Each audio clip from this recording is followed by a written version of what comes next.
continuous dialogue processes, including in the areas of trade, investment, energy, health, education, agriculture, and climate change. Pakistan and the United States have robust bilateral institutionalized mechanisms, including on trade and investment, energy security, climate change and environment, health, and counterterrorism. Pakistan will continue to engage with the United States to enhance bilateral cooperation and understanding.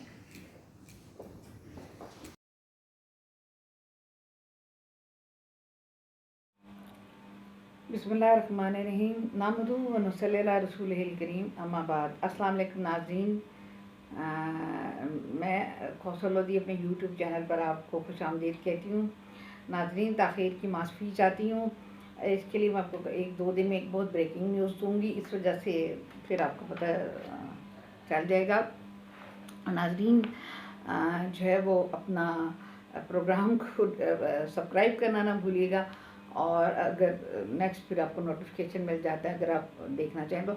और उसके अलावा ये है कि programme पसंद है तो like कर दिया करें, और आपका जो है ना फीडबैक मेरे लिए बहुत ज़्यादा इम्पोर्टेंस रखता है। प्लीज़ फीडबैक ज़रूर दिया कीजिए। प्रोग्राम शुरू करते हैं।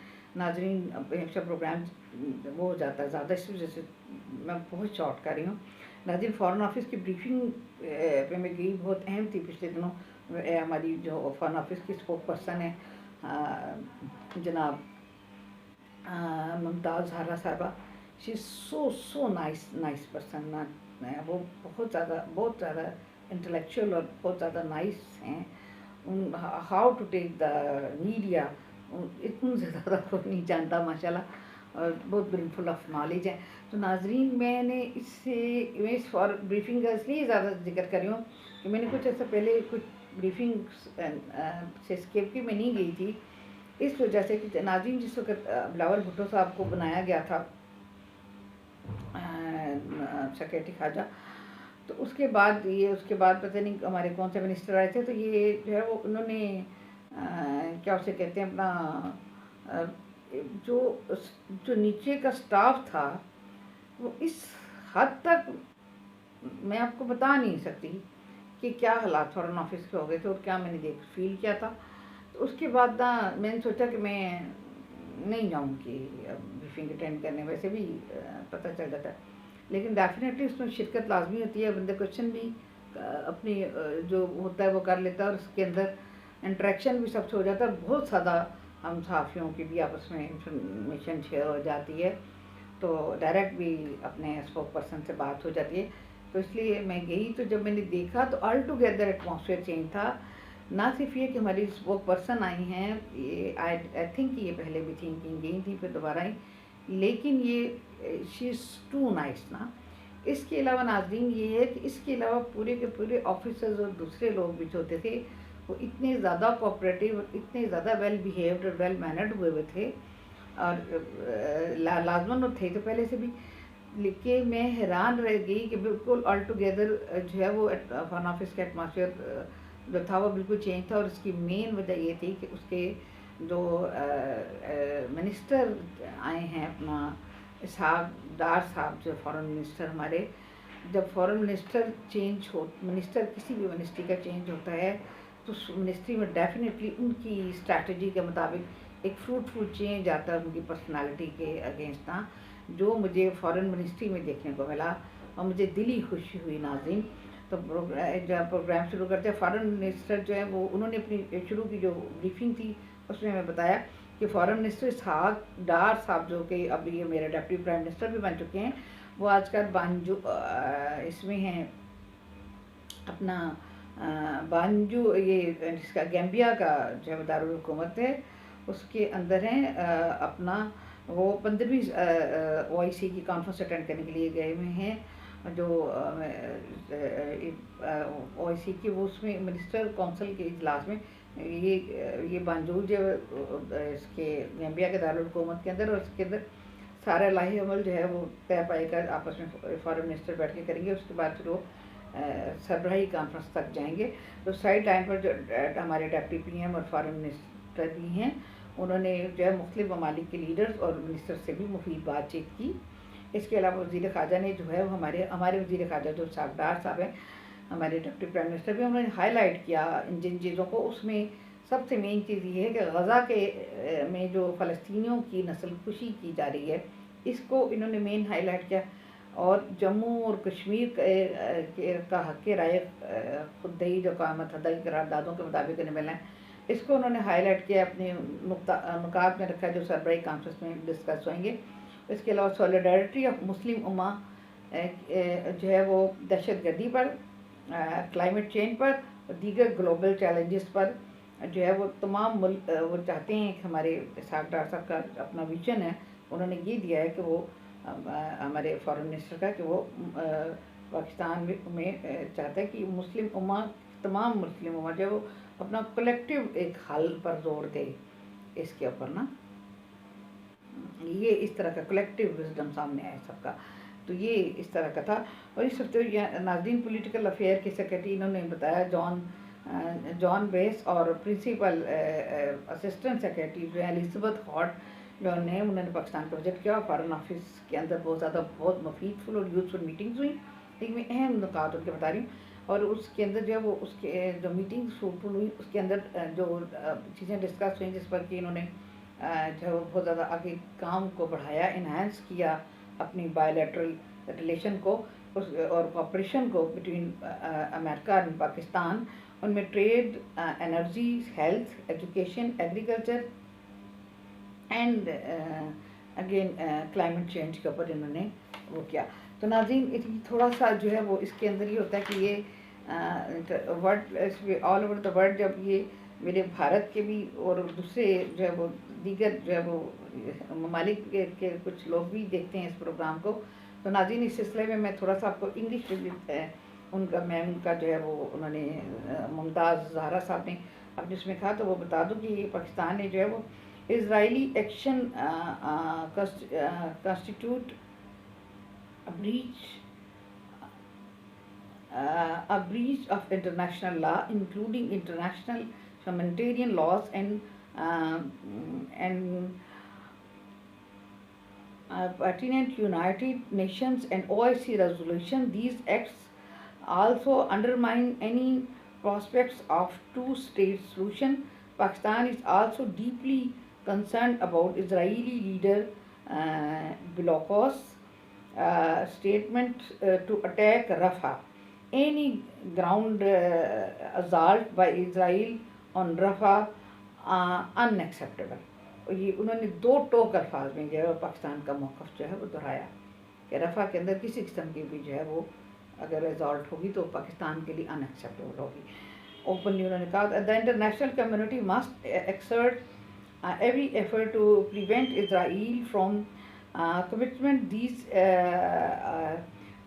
egregious crimes in the Palestine. The UN Security Council must impose an immediate permanent ceasefire to prevent Israel from escalation in its aggression any further, and urge Israel to lift the sigh of Gaza, facilitate humanitarian assistance, protect the civilians, and hold the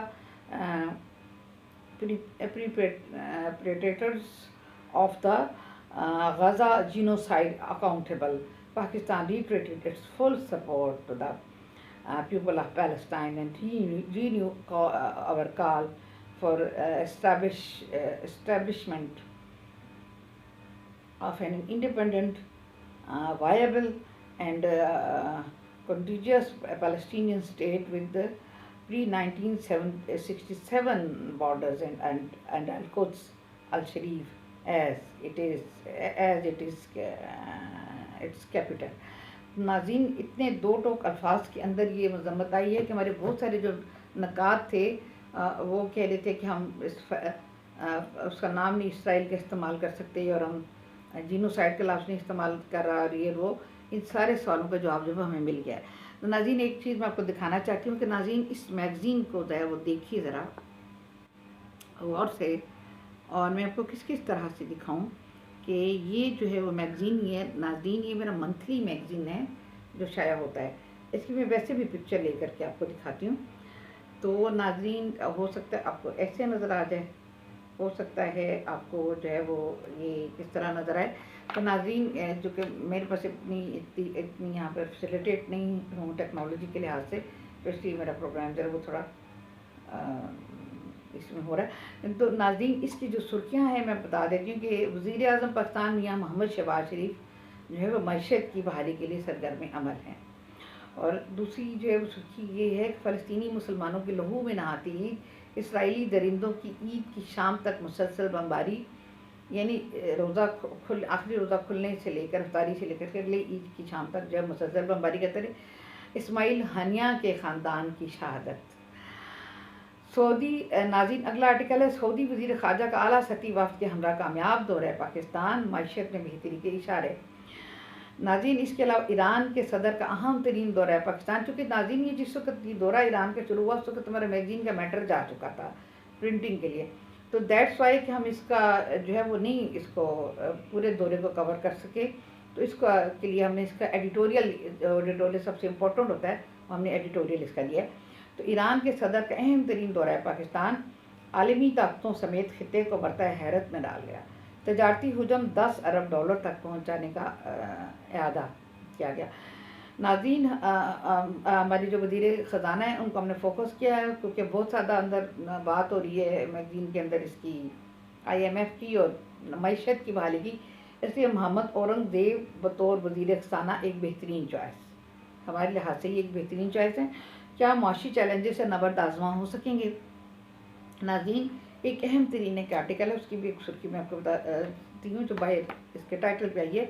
हमें ऐसे policy साज चाहिए जो मुल्क को हतमी तौर पर IMF के चंगल से निकाल सकें, IMF के चुंगल से निकाल सकें या चंगल से निकाल के, यार कुछ है लफ्ज़ ना, चुंगल है जो भी है उससे निकाल सकें। मौजूदा हुकूमत के तसलसल के लिए आने वाला बजट अहम होगा। तो यानी कि मौजूदा हुकूमत अगर तसलसल कायम रखती है तो उसके लिए आने वाला बजट जो है वो बहुत लाजमी है कि वो बहुत अच्छा दें। इसका एडिटोरियल ईरानी सदर के कामयाब दौरा पर है। और नाज़रीन, हमने शुरू में इसके जो है वो ईद मुबारक और रमज़ान शरीफ के महीने में के बारे में जो है वो बहुत ज़्यादा इन्फॉर्मेशन दी आपको। और शहबाज शरीफ साहब के कौन में मैं आपको एक सुर्खी सुना दी थी, इत्तेहादी हुकूमत की जानिब से इंतहाई मुख्तसर काबीना बनाएगी। अब पंजाब में बनी नवाज ने हुकूमत बनाने पर इंतहाई तनदेही से काम का आगाज़ कर दिया है। उनकी काविशों से थोड़े ही दिनों में पंजाब के हालात बहुत बेहतर होना शुरू हो गए हैं और उनकी रोटी सस्ती करने के प्रोग्राम ने वहाँ की सोचो कर बदल दिया है। मरियम नवाज की यह खुशकिस्मती है कि उन्हें नवाज शरीफ जैसे सियासतदान की मामनत और सरपरस्ती हासिल है। तो नाज़रीन, इसके अंदर जो है वो अपना मोहतरम शहबाज शरीफ साहब ने जिस कदर तनदेही से काम शुरू किया हुआ है अपना, उसका सऊदी दौरे में भी उनका बड़ा हाथ था। और ये सारा कुछ ये इस मैगज़ीन को पढ़ने से आपको बहुत कुछ पता चल चुका होगा जाएगा, पता जिनको मिल गया और इनको जो आगे नाज़रीन बुक स्टॉल्स पर है मौजूद है, लेकिन बुक स्टॉल्स पर ज़्यादा नहीं ला सके नाज़रीन। इसकी बहुत बड़ी वजह है, वो मैं आपको बताना चाहती हूँ। नाज़रीन, जिस तरह के भी मैंने बताया कि वज़ीर ख़ारजा के आने से फ़ॉरेन ऑफिस का माहौल जो है वो इतना अच्छा और इतना साजगार, इतना बेहतरीन हो गया कि मैं आपको बता नहीं सकती। डेफिनेटली इसमें हमारे मीडिया के अंदर जो तासुर है वो इतना खूबसूरत जाएगा इसका कि जो है वो अपना ये ज़रा पाकिस्तान के दूसरे ममालिक के साथ ताल्लुकात के लिए फ़ॉरेन ऑफिस का किरदार क्या होता है ये तो आप जानते हैं। तो हमारी जो फ़ॉरेन पॉलिसी और हमारी जो ख़ारजा पॉलिसी और हमारे जो फ्रूट होते हैं पाकिस्तान के अंदर डिग्निटरीज जो आते हैं या पाकिस्तान के लीडरान कहीं जाकर, तो नाज़रीन ये बहुत ज़्यादा रोल प्ले करता है। तो इसके सिलसिले में मैं आपको ये बात बताऊँ कि ये मीडिया हमारा जो है उसका बहुत अच्छा तरह वो करेगा, क्योंकि फ़ॉरेन ऑफिस के अंदर के हालात बदल गए। नाज़रीन, मेरा यही पहले दिन से रोना है कि अगर हमारी मिनिस्ट्री इंफॉर्मेशन के अंदर भी हमारे ऐसे मिनिस्टर आते कि नीचे का माहौल जो है वो तब्दील होता। नाज़रीन, होया ये है उनके आने से अभी जो हमारी हुकूमत बनी है, तुम्हारे जो मिनिस्टर बने हैं, तुम्हारी कई मिनिस्ट्रीज़ के बारे में मैं आपको गाय बगाए बताती चलूँगी। ये मैंने फॉरेन मिनिस्ट्री अपनी इंफॉर्मेशन मिनिस्ट्री का बताती हूँ, प्रोग्राम बड़ा हो जाएगा।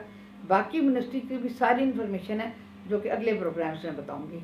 नाज़रीन, हमारी सेक्रेटरी शहीदा शाहिद साहबा हैं जो हमारी PIO भी नहीं है और अभी सेक्रेटरी बनी है, पहले भी सेक्रेटरी रह चुकी हैं, दरम्यान में चली गई थी, दोबारा सेक्रेटरी हुई हैं। और नाज़रीन, ये इतनी काम करने वाली, इतनी हार्ड वर्क लेडी हैं कि इन्होंने जब कोरोना आ गया था और इन्होंने मास्क पहनकर पूरी रात पूरा स्टाफ भाग गया था PID का, एज ए PIO काम किया था। फिर ये वो बनी, उसके एडिशनल सेक्रेटरी, फिर ये सेक्रेटरी बनी। और नाज़रीन, शी हैज़ गॉट 22 ग्रेड। हर सहाफ़ी के साथ मिलना, उनके साथ अच्छे तरीके से बात करना, उनके मसाइल हल हों या ना हों। लेकिन मेरे तो खैर ख़ास से उन्होंने एक ये कि मेरे हस्बैंड की अचानक, मेरे भाईजान की डेथ हुई, उसके बाद 20 दिन बाद मेरे हस्बैंड की डेथ हो गई। तो नाज़रीन, इसको बात को आपको दोबारा बताने का मकसद सिर्फ ये इतना सा है कि उस वक़्त मैम शहीरा बहुत ही मेरे लिए काम आई। उस वक़्त भी जो बैठे हुए थे इधर PIO, वो थे अपना ये अपना जो है वो अपना नाम मैं बोल रही हूँ, मुबशर हसन साहब ही थे। और उस वक़्त जो मुबशर हसन ने भी बहुत ज़्यादा मेरे लिए हेल्प की। मैं बिल्कुल आसमान से नीचे गिरी, मेरे पास कुछ भी नहीं रहा, मैं सिफर पे चली गई। In spite of this I am living in the hostel. मैंने बहुत ज़्यादा अपने लिए कोशिश की। मेरे जर्नलिज़म के 28 के बाद 29वां साल जा रहा है, 29th, और ये इस मैगज़ीन को 23 साल हो गए हैं। एंड यू नो कि मेरा जो करियर है वो डे फर्स्ट से लेके अब तक अखबारात के अंदर और मुख्तलिफ ये जरायद के अंदर, हर चीज़ के अंदर बोल रहा है। मैंने इतना काम किया। तो नाज़रीन, अगर मैं कमाया होता तो एक मंथली की चीफ एडिटर होने की हैसियत से, तो नाज़रीन इस वक्त मुझे ज़रूरत क्या थी? मेरे बैंक बैलेंस भरे होते, मेरे पास कम से कम अपना एक घर तो होता। तो नाज़रीन, ना मेरे बच्चे भी नहीं थे कि मैंने उन पर ख़र्च किया। तो नाज़रीन, ये मैगज़ीन इतना महंगा निकलता था, मैं सिर्फ मेरा एक पैशन था और मैं इसके तहत इस मैगज़ीन को चलाती थी। मैं उसकी प्राइम न्यूज़ की डायरेक्टर और इसके अपना इसकी जो है वह मैं कॉलमनिस्ट हूँ शुरू से, और मैं कॉलम लिखती अखबारात के अंदर। और वो भी इधर स्पेशल एक मैम रईसा होती थी, इधर हमारी डायरेक्टर होती थी, इधर इसमें डिप्टी PIO भी होती थी। वो उनसे नाइस खातून आज दिन तक नहीं देखी। और उन्होंने जब देखी मेरे हालात, बहुत बुरे हालात, तो वो बहुत रोईं, परेशान हुई। और उन्होंने कहा कि आप आर्टिकल लिखना शुरू कर दें, और आपके जो भी आर्टिकल लगेंगे तो उसमें से भी जो आपका अर्निंग होगी उसका भी हम देख लेते हैं। और नाज़रीन, मेरे आर्टिकल भी लगने शुरू हो गए और अल्हम्दुलिल्लाह मैं ऐसे आर्टिकल, आप उसको कंपैरेटिवली आप दूसरे आर्टिकल्स को रख लीजिए, बड़े से बड़े राइटर को रख लीजिए, मैं आपको चैलेंज करती हूँ, और मेरे आर्टिकल्स को रख लीजिए जो ऑल ओवर द कंट्री लगते रहे रेगुलर। तो उन्होंने मेरे से काम करवाया, मैंने किया। और मुबशर हसन साहब ने भी इजाज़त दी, वो PIO थे और मिलते भी थे। एंड यू नो कि कुछ अर्सा ये गुजरा, और फिर ये चूँकि मिनिस्टर उस वक़्त थी मरियम औरंगज़ेब, तो ये स्टाफ भी नीचे जो था वो बहुत अच्छा था। आपको आगे समझ। अब जो है हालात ये हो गए हैं, इस मिनिस्टर के आने के बाद जो बाहर जो उनका अमला बैठा होता है, हमारे PIO का, मुबशर हसन साहब का, यानी कि वो कह देते हैं, खुरम कह देता है उधर से, वो और लड़के अंदर नहीं जाना, अंदर मीटिंग है। भैया एक PIO बैठा हुआ है तो उसको कोई ना कोई अफसर तो उससे मिल रहा होगा ना, कोई ना कोई तो बंदा उसको मिल रहा होगा ना। कोई वो अकेला ऑफिस में बैठे तो कोई भी नहीं आता ना, मीटिंग होती है तो क्या वो दूसरे लोग नहीं मुलाकात करके जा सकते? और पहली दफ़ा ज़िंदगी में सर नाज़रीन, मेरे साथ ऐसे हुआ है कि मैम शहीरा, मैं 6 दफ़ा 7 दफ़ा इस मिनिस्टर के आने के बाद जा चुकी हूँ और मैम शहीरा मुझसे नहीं मिले। पहली दफ़ा मैं बाहर बैठ कर आ गई हूँ और वो मुझसे नहीं मिले। नाज़रीन, वो इतनी नाइस, उन्होंने इतना मतलब मेरा ख्याल रखा। ठीक है, मेरे प्रॉब्लम नहीं सॉर्ट आउट हो सके। ये लोग कहते हैं कि जी पूरे बरी बज़ में राज की बात कह दी, बड़ा बेअदब हूँ, सज़ा चाहता हूँ। मैं अपने बारे में आपको कह रही हूँ। नाज़रीन, ये लोग कहते हैं, इन्होंने जो हमारे ब्यूरोक्रेट्स थे उन्होंने मिल कर के वो बनी उनकी वो अपना स्क्रूटनी, और वो 2015 में नवाज शरीफ ने जो है वो प्लाट का ऐलान किया था 2 तरह के, और उसके अंदर 3% सहाफ़ियों का भी कोटा था। और नाजरीन इन्हें 20 साल का एक्सपीरियंस और एज चाहिए थी, जो कि मेरा उससे बहुत ज़्यादा था। एंड यू नो कि करियर के अंदर मेरे स्टॉप भी कभी नहीं लगा, मेरा करियर भी मुसलसल था और मुसलसल मुसलसल मैंने काम किया, चाहे न्यूज़ एजेंसी हो चाहे कुछ हो, मैंने मुसलसल काम किया। एंड नाजरीन मेरा नाम जो है वो स्क्रूटनी कमेटी ने किया, ऑफिसर्स ने, और मेरा नाम जो है वो अफजल भट्ट ने जो है इसका प्रेस क्लब का, जो कि पता नहीं खुद ही कुछ बना हुआ है, और उसने इस वजह से काट दिया। उसके साथ अनवर रज़ा ने भी, उसके साथ नवाज रज़ा ने भी ये नाम काट दिया मेरा, इस वजह से उधर से काट दिया कि ये कहा अपना, उस वक्त शेर अली खान थे सेक्रेटरी बैठे हुए उधर, उनको ये कहा कि ये जो है वो हैं अपना पब्लिशर है। अब नाजरीन ये बताइए कि मंथली का पब्लिशर क्या होता है? एक मंथली का पब्लिशर अगर कमाता होता तो आज उसके बाद, ये तो आप एलिगेशन लगाइए डेलीज के ऊपर लगाइए, या बहुत हो गया तो वीकलीज पे लगाइए। पीरियोडिकल का कौन सा होता है? उस पर तो पल्ले से खर्च करना होता है पैसा। मैंने अपने पल्ले से खर्च किया, लेकिन क्योंकि मेरे हस्बैंड थे, अल्हम्दुलिल्लाह मुझे तो पैसों की ज़रूरत नहीं थी, और मेरे दूसरे प्रोफेशंस में से पैसे आ रहे थे, मुझे न्यूज़ एजेंसी में से ठीक ठाक मेरी तनख्वाह थी। नाज़रीन होया ये, मैं ट्रॉमा में चली गई, शदीद तरीन मेरा ट्रीटमेंट शुरू हो गया, मेरी एजेंसी की जॉब छूट गई प्राइम न्यूज़ की, जो कि अभी मैं हौले हौले कंटिन्यू करने की कोशिश कर रही हूँ, पूरी तरह हो नहीं पाई, उससे पेमेंट नहीं शुरू हुई, इधर से PID की पेमेंट बंद हो गई। और नाज़रीन मैं इस हद तक एक नाइट मेयर के अंदर चली गई, कहाँ कि आप तसव्वुर नहीं कर सकते। एंड यू नो कि हम यही कहते रहे कि मुस्लिम लीग नून की या किसी की भी हुकूमत जब बनेगी, इलेक्शन होंगे, जो भी हुकूमत बनेगी, पीपल्स पार्टी की बनेगी, किसी की, तो हमारे मसाइल हल होंगे, क्योंकि इमरान खान ने वजह बने थे हमारे मसाइल को बर्बाद करने। उससे पहले हालात बहुत बेहतर थे, लेकिन मेरे हस्बैंड भी उससे पहले जिंदा थे। क्या होया नाजरीन कि जब इलेक्शन हुआ और हुकूमत बनी, तो उसके बाद ये सिचुएशन है कि PIO नहीं मिलते, अगर मिलते हैं तो बात सुन लेते हैं, जवाब नहीं देते, जवाब देते हैं तो मुझे इस मैगज़ीन के अंदर इतना मीडिया मिला है नाजरीन कि मैंने सेक्रेटरी को, जब वो मुझसे मिली नहीं, तो मैंने बाहर लिख के कि इतने का मीडिया मिला है, इतने एजेंसी कमीशन है, इतना इस मैगज़ीन पे खर्चा आया है, और इतना जो है वो तनख्वाहें और ये चीज़ें हैं, और उसके अंदर मेरे पल्ले से जो है वो नाजरीन 50-60 हज़ार रुपया लग रहा है, जो कि मेरे पास, मैं इस वक्त एक पैनी भी कमा नहीं रही हूँ, ना मेरा कोई कमाने वाला, मेरा कोई सोर्स ऑफ इनकम नहीं, मेरा कोई सोर्स ऑफ इनकम नहीं, कोई मुझे सुनने वाला नहीं। और ये मिनिस्ट्री ऑफ इंफॉर्मेशन के अंदर ये हो सूरत हाल पैदा हो गई है कि नाजरीन जो सेक्रेटरी साहबा इतनी अच्छी और नाइस थी, दोस्तों की तरह थी, उन्होंने मिलना छोड़ दिया। PIO ने ये काम करना शुरू कर दिया कि उसने मेरे इश्तहार बंद कर दिए। मैंने मिनिस्टर साहब को मैसेज किया, उन्होंने पढ़ा भी, in spite of this PIO ने मुझे इश्तहार नहीं दिए। 10-2 का 8-2 का ऐड दे करके ये दिखाने की कोशिश की कि मैंने मीडिया दे दिया है, और उसके अंदर से पेमेंट ही मुझे नहीं होनी, और मेरी पिछली पेमेंट तमाम रुकी हैं, मेरा सिर्फ एक चेक आया, जबकि मौजूदा PIO 1 अरब कुछ पैसे सेक्रेटरी साहबा से ले चुके हैं, इन स्पाइट ऑफ मेरा एक चेक सिर्फ आया अभी तक, वो बात भी सुनने को तैयार नहीं है। मिनिस्टर जो है वो उनके साथ की बारे में मैं एक क्वेश्चन मार्क की आपको कह सकती हूँ।